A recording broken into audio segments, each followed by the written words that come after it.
বেইজিংয়ের এক উৎসবমুখর সন্ধ্যা, চারদিকে সাজ রব। দুই বিশ্বনেতা ডোনাল্ড ট্রাম্প ও শি জিনপিং মুখোমুখি, কিন্তু আলোচনার টেবিলের বাইরেও সেদিন আকর্ষণের কেন্দ্রে ছিল অন্য অনেক কিছু। আলোচনায় ছিল রাষ্ট্রীয় ভোজের রাজকীয় মেনু, যেখানে খাবারের প্রতিটি পদে মিশেছিল কূটনৈতিক সমীকরণ। 14 মে জমকালো রাষ্ট্রীয় ভোজে অংশ নেন প্রেসিডেন্ট ডোনাল্ড ট্রাম্প ও শি জিনপিং।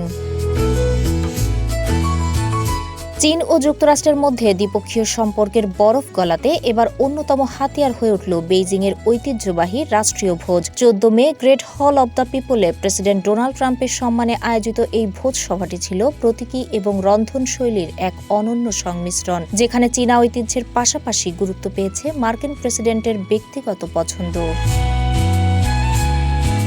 চীনের রাষ্ট্রীয় ভোজ মানেই হুয়াইয়াং খাবার থাকবেই। হালকা ও স্নিগ্ধ স্বাদের জন্য পরিচিত সাংহাই অঞ্চলের এই খাবার বিশ্বজুড়ে সমাদৃত।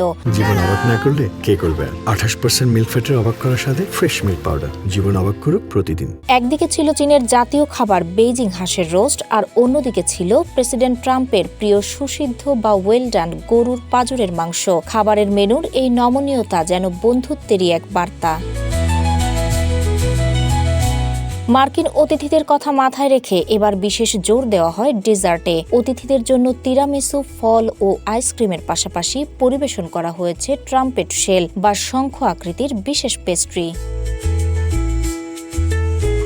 চীন বহু বছর ধরেই খাবারকে কূটনীতির অংশ হিসেবে ব্যবহার করে আসছে, কারণ দেশটির ইতিহাসে দীর্ঘ দুর্ভিক্ষ আর খাদ্য সংকট খাবারকে শুধু প্রয়োজনীয় জিনিস নয়, বরং আভিজাত্য মর্যাদার প্রতীকে পরিণত হয়েছে।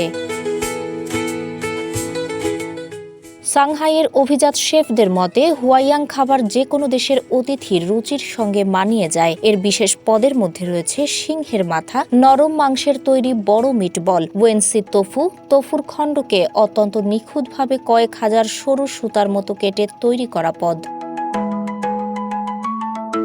স্কুইরেল ফিশ, মিষ্টি টক সসে ডুবো তেলে ভাজা মাছ। এই খাবারগুলো খুব বেশি ঝাল নয়, আবার বেশ মজাদার, ফলে বিদেশি অতিথিদের জন্য এটি সবসময় একটি নিরাপদ ও গ্রহণযোগ্য বিকল্প। ইয়াংশি নদী অববাহিকার মিঠা পানির মাছ ও বাঁশের কোরলের সতেজ স্বাদ এই ভোজ সভাকে আভিজাত্যের অন্য মাত্রায় নিয়ে যায়।